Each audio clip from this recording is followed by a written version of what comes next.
токму така, колега Минов.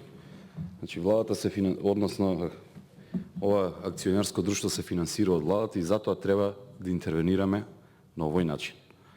Затоа што вчера имавме тука говори кои што кажуваа дека е многу доцна за отпочнување на проекти, оние кои што ни се нас предвидени за капитални проекти, некои идејни решенија, некои проектни документации да се прават за било какви капитални проекти.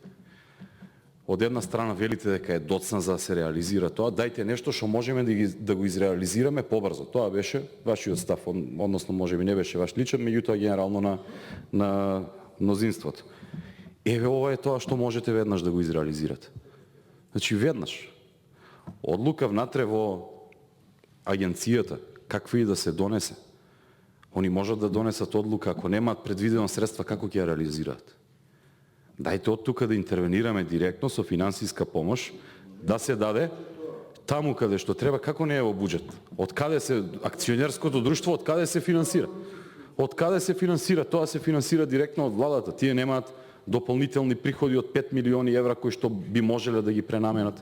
Дајте да интервенираме со една финансиска инекција, каде што би дошло директно до овие граѓани кои што се најзасегнати. На иста линија сме, меѓутоа сметам дека ова е вистинскиот начин да се дојде до тоа. Не можеме поинаку. А временски сме многу ограничени. Не можеме да отпочнуваме проекти, пак ќе повторам, како што рековте, од не знам колкава големина кои што коштаат десетици милиони евра и повеќе. Дајте оваму за многу ефтини пари, дајте да го средиме овој проблем. Благодарам.